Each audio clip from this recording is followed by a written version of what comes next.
We come now to motion number 3 on the business of the House, section 13, little 1b of the European Union Withdrawal Act 2018.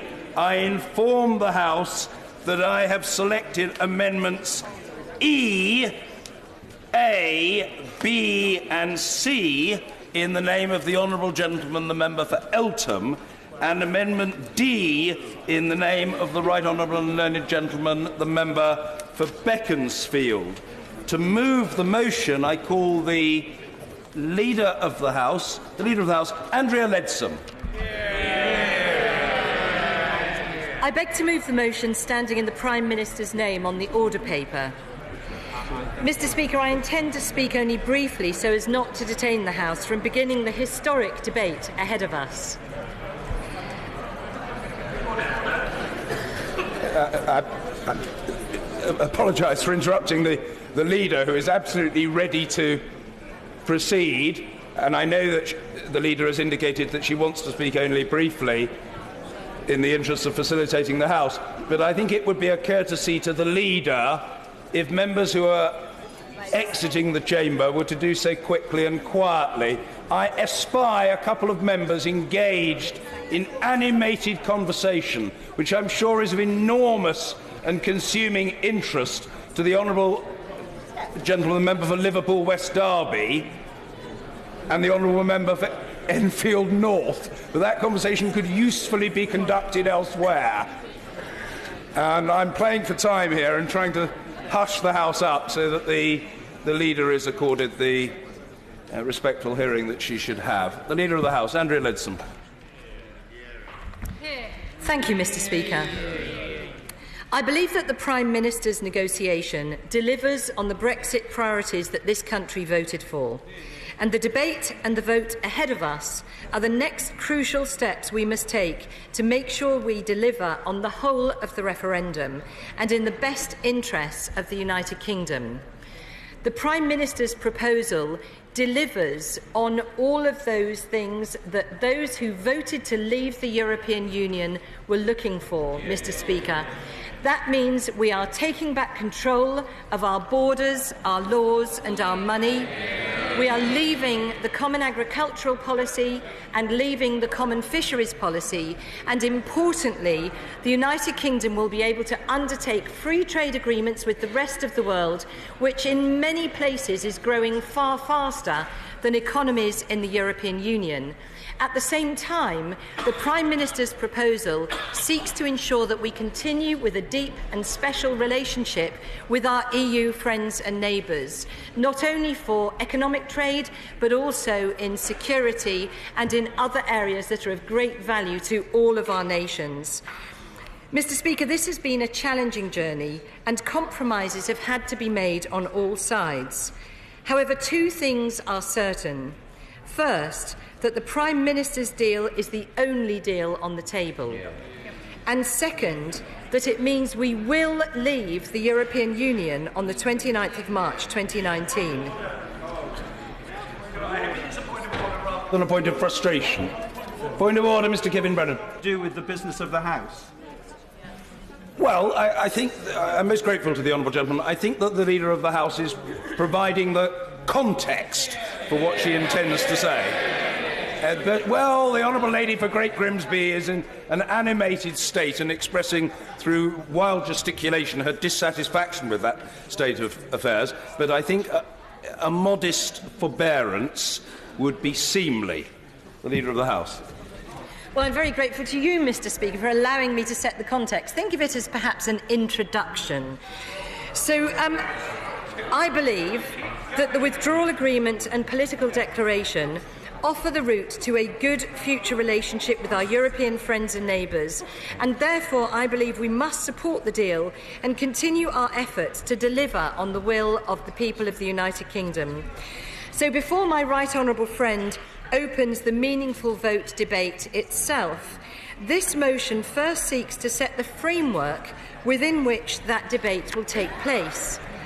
The Government has listened carefully to views right across the House on how best to govern the arrangements for the debate on the withdrawal agreement and the future framework.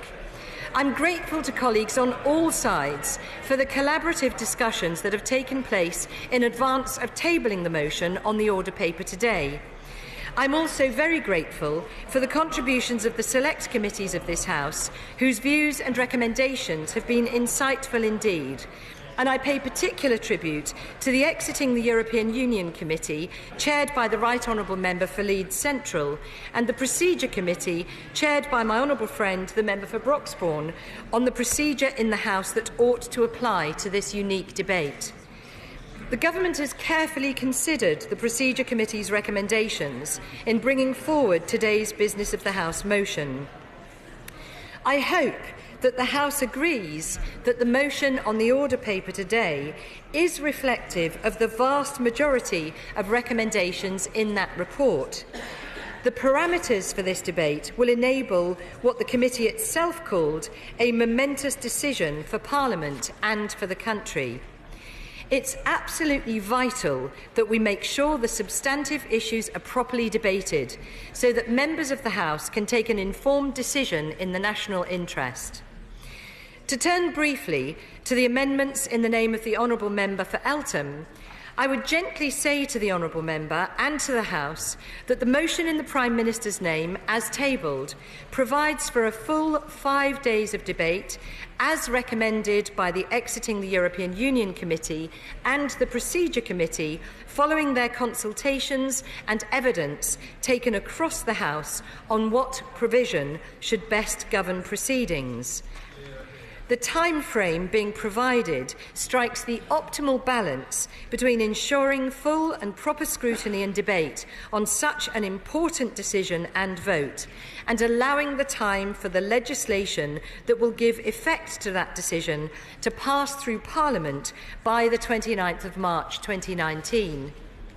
The Government has been determined to make sure that the House is able to carry out full scrutiny and play its essential role as we move towards leaving the EU, and the motion tabled reflects that.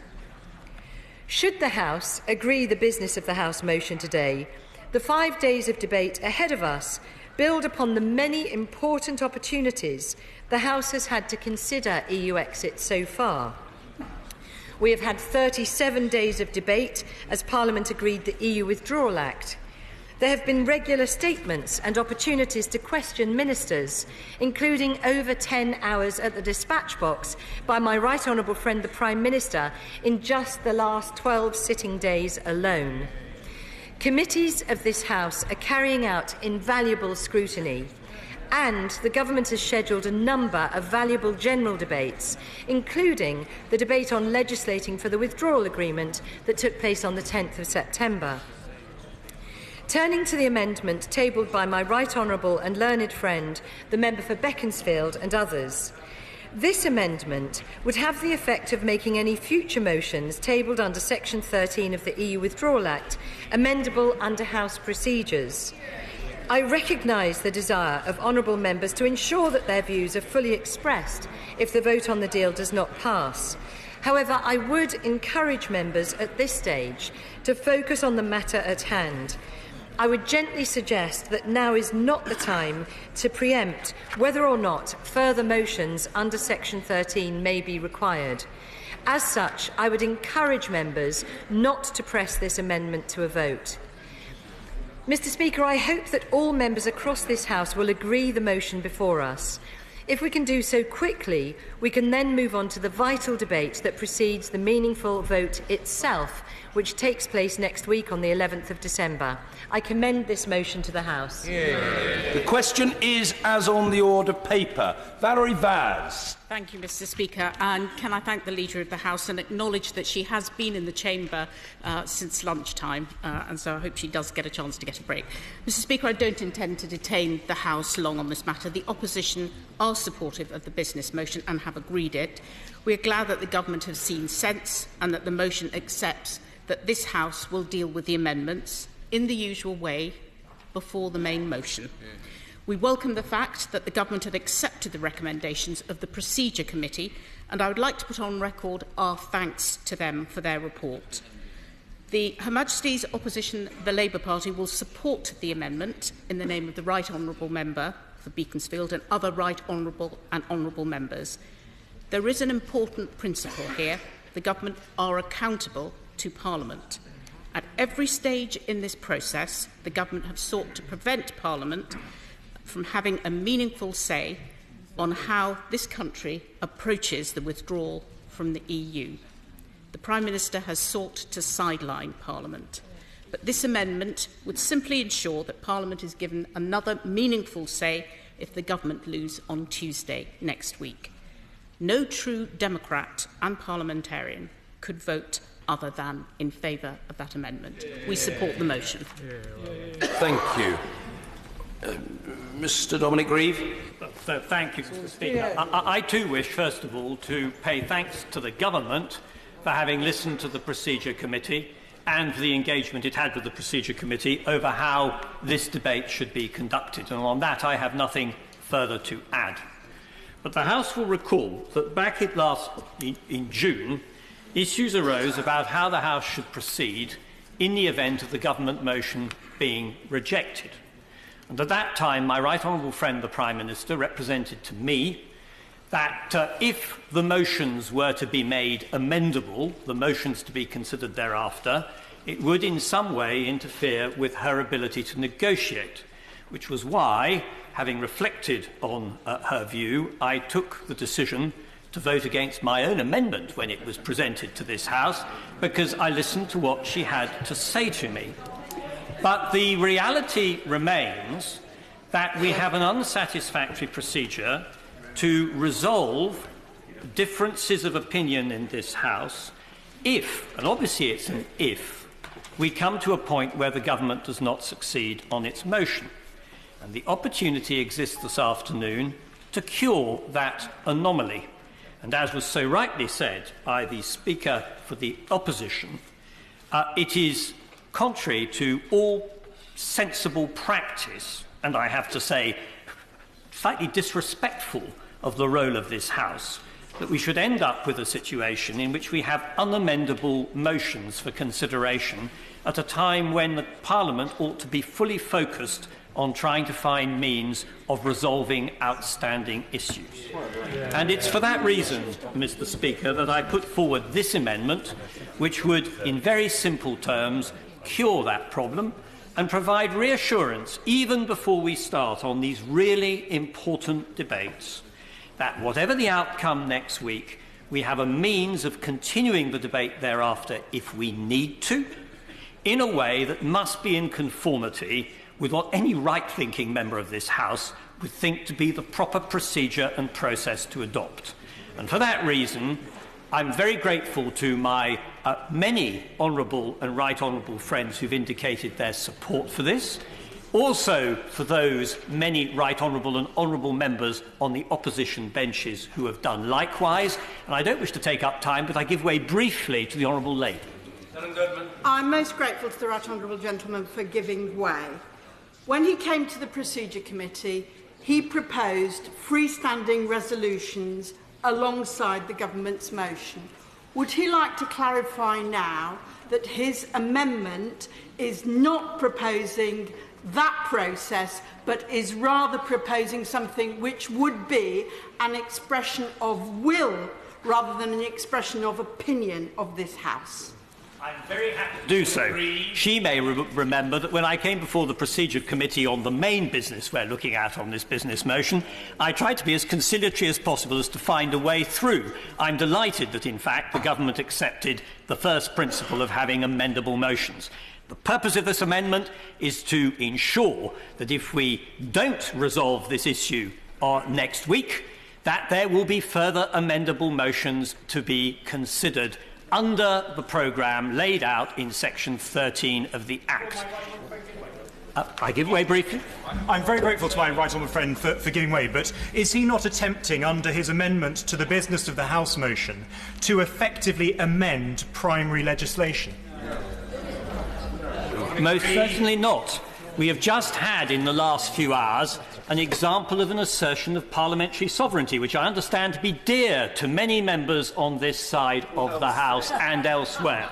And if I may say to him, no statute may fetter in any way the procedure and processes which this House chooses to adopt. There is therefore no incompatibility whatsoever between this motion and any statute. Mr. Speaker, I beg to move. Well, we will come to the proposition of that matter being put to the test of the House in due course, but there is a choreography to these things, and so it won't happen just yet. But if Mr. Efford wishes to orate, he has his opportunity. Very briefly, Mr. Speaker, the amendments I've put down the table with my honourable friends speak for themselves. They are there just to introduce more flexibility into the timing of our debates, so that backbench MPs can get their thoughts and views down on record. Too often in debates in this House, members who are called in the tail end of debates, their time is cut to either 3 or 4 minutes for a speech. It's barely as long as a press release, and they're often discouraged from taking interventions, which really turns this chamber into a recording studio of a series of statements. And I think that would be unfortunate in a debate of this importance if that were to happen. So I would ask the government to bear that in mind as this debate goes on, and not deny backbenchers the chance to put their views on record. But I will not be dividing the House on my amendments, Mr. Speaker, but I think the point is made.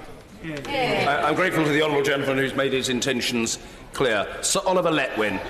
Thank you, Mr. Speaker. My right honourable friend and I have not always agreed as we've gone through the process of the lengthy discussions that there have been of the Brexit process. But we did both appear before the Procedure Committee about the proceedings that we're now about to undertake.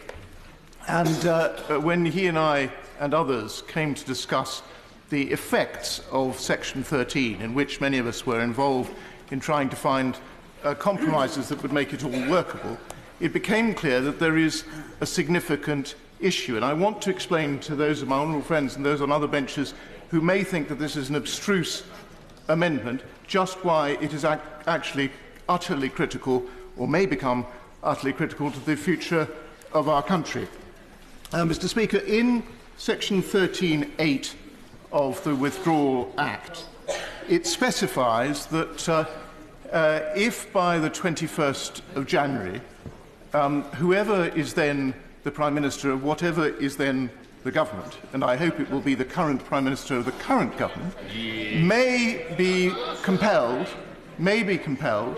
to come to the House of Commons and explain that they believe it is impossible to reach an agreement with the EU. And Section 13(8) then specifies that a motion should be put to the House, and I quote it from Section 8(b)(1), in neutral terms. Now, this is a very strange and arcane parliamentary term, but it has a meaning, and the meaning is specified in Section 24(b) of the Standing Orders of the House of Commons, which ludicrously in our unwritten constitution was described by Badgett correctly as the nearest thing we have to a constitution. And what Section 24(b) of the Standing Orders say is, and I quote, where, in the opinion of the Speaker or the Chair, a motion that this House, or as the case may be the committee, has considered the matter, is expressed in neutral terms, no amendments to it may be tabled. What this amendment, which my right honourable friend and I and others have put forward, would do is to cancel the Standing Order 24(b) as it would then apply, so that the House would have a chance to amend the motion put by a government which had concluded that it could not reach a deal with the EU. Now, of course, that may not be in any way relevant to our proceedings, because many of us hope, I shall be voting for the government's deal on Tuesday, many of us hope the government will reach a deal. Many of us hope that even if we don't reach it on Tuesday, we will reach it subsequently under the guidance of the government. In some way or another, I personally believe that under those circumstances, sort of Norwegian arrangement is probably the next best step. But whatever we may or may not do, we could arrive on the 21st of January with a statement that no deal can be reached, and it could be that at that time there is across this House somewhere a majority in favour of some solution which would avoid us leaving without a deal. And for those of us who believe that leaving without a deal would be a catastrophe for our country, it seems right that we should at least have the chance to crystallise and express that majority should it arise. And the only way of doing that is to provide for the motion to be amendable. And that is the reason for this amendment. Thank you. Ms. Joanna Cherry. Mr. Speaker, the Leader of the House, who's always unfailingly courteous, and I pay tribute to her for that, has made some preliminary comments, and I feel I must reply to them on behalf of these benches. This deal is not in the interests of the Scots or indeed of anyone in the United Kingdom. The last 2 years have shown that the promises made by the Leave campaign are undeliverable, and all significant analysis shows that this deal will have a massive hit on the British economy, and in particular on jobs and living standards of all our constituents across these islands. The loss of freedom of movement will in particular impact very heavily on the Scottish economy. So what I would say to the Leader of the House is it's not deal or no deal. There's a third option, and the third option is no Brexit. Today, Mr. Speaker, as has been widely reported, the Advocate General of the Court of Justice of the European Union has given his opinion in the case of Whiteman and others, including myself, against the Secretary of State for exiting the European Union. And that preliminary opinion has said that Article 50 can indeed be unilaterally revoked. Now, I wish to suggest, Mr. Speaker, that this ruling might have some impact on today's proceedings, and I'll explain why in a moment. Hopefully I'll get the courtesy of a hearing, as others did. But for the moment, I should make very clear that the Scottish National Party will support the amendment in the name of the Right Honourable and Learned Member for Beaconsfield, and we applaud his efforts and the efforts of others to ensure that democracy is not steamrolled by this government and that Parliament has a meaningful say in relation to what might happen in the future. Otherwise, we are generally happy with the time allocated for the debate, and we're very pleased that the UK Government has paid attention to the letter from the leaders of the opposition parties calling for amendments to be decided on before a final substantive vote, that being the usual practice in this House. However, Mr. Speaker, we do think that the UK Government should really consider pushing back the meaningful vote until we have the final judgment of the Grand Chamber of the Court of Justice of the European Union in the case which I've mentioned. It's no surprise, Mr. Speaker, to the UK Government that this decision is pending, because they've been fighting it tooth and nail for the last 8 months. But I'm very proud to say that myself, another Scottish SNP parliamentarian, 2 Scottish Greens and 2 Scottish Labour MEPs have triumphed in getting this case to the Court of Justice, and the preliminary ruling which the Grand Chamber is likely to follow. And the reason we did that, Mr. Speaker, was to make sure that parliamentarians in this House would know when they came to the meaningful vote that it wasn't, as the government would have us believe, deal or no deal, that there's a third option of staying in the European Union on the current terms and conditions, a rather good deal which we currently enjoy. And that's what the Advocate General has said today. In 80% of cases, the Court follow him, and we know that the Court have said that they will rule quickly, and the word on the street is it will be before Christmas. So I'm saying to the Government, will they consider postponing the meaningful vote until we know the decision of the Court of Justice? Because, as I said, it's come as no surprise to them that this decision was pending. Mr. Speaker, at every turn since the Brexit vote, the UK Government have sought to marginalise Scotland and the Scottish Government and the Scottish Parliament. The Scottish Government put forward a series of compromises which have been ignored by this Government. And I'm very proud to say that it will be a rich irony that it is Scottish parliamentarians and the Scottish courts who are throwing this Parliament a last-minute lifeline to reverse the madness of this decision. And I say that it will be ultimately up to the public in a second vote as to whether they reverse that madness. But I very much hope, Mr. Speaker, that when Scotland becomes an independent nation-state again, and when Scotland looks to take her rightful place at Europe's top table alongside Ireland and the others, it will be remembered that it was the Scots that threw this Parliament a lifeline, and indeed the whole of the United Kingdom a lifeline. And I urge the Government to postpone this vote until MPs have that vital final decision from the Court of Justice. Hilary Benn. Thank you very much indeed, Mr. Speaker. I will be very brief. I want first to acknowledge that in this business motion the Government has listened to the representations made both by the Committee on Exiting the European Union and the Procedure Committee, although, can I gently say to the Leader of the House and to the other ministers who are here, this whole process, unfortunately, has shown the Government's marked reluctance to listen to the House, to trust the House, to share information with the House, and I suspect that what the Government has sown, it will reap in the vote next Tuesday. Secondly, I rise to support the amendment moved by the Right Honourable and Learned Gentleman for Beaconsfield, which, since it bears more than a passing resemblance to the third part of the amendment, Amendment C, which I have submitted to the motion on the withdrawal agreement and the political declaration, he's probably not surprised to hear me say this. It is essential. The Honourable Lady who's just spoken talked of a lifeline. It is essential that the House of Commons has the opportunity, if the deal is voted down next Tuesday, to give itself a voice to express a view about what happens next. And what the Right Honourable and Learned Gentleman amendment does, as we've just heard, is to remove the obstacle to that, and I hope the whole of the House will vote for it. I call Mr. Dominic Grieve to move his amendment, Amendment D. Mr. Speaker. Move formally. Thank you. The question is that the amendment be made. As many as are of that opinion say aye. Aye. Of the contrary, no. No! Division! Clear the lobby!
Order. The question is that the amendment be made.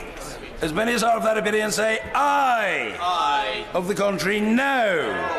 Tellers for the ayes, Bridget Phillipson and Stephen Doughty. Tellers for the noes, Wendy Morton and Ian Stewart.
Lock the doors!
Order!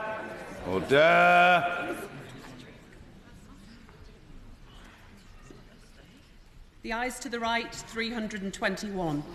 The noes to the left, 299.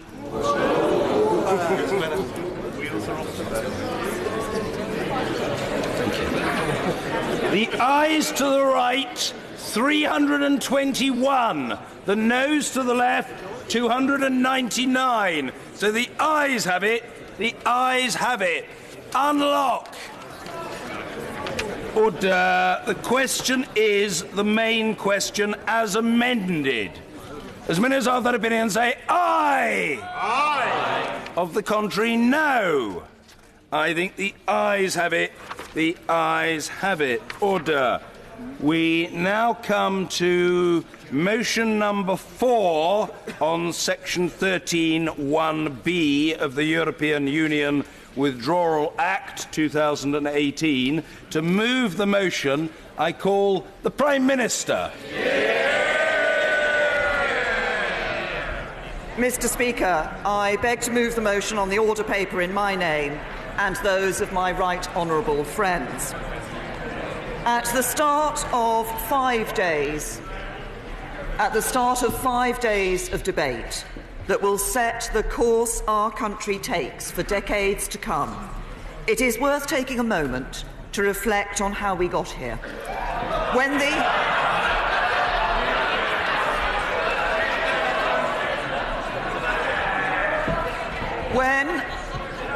the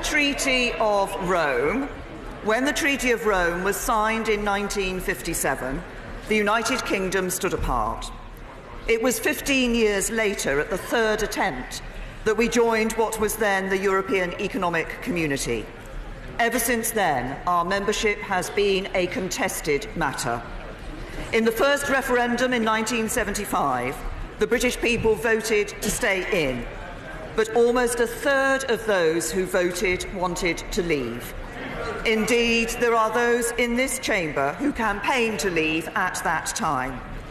And as the EEC evolved into a European Union of increasing political depth, the British people's doubts about our membership grew.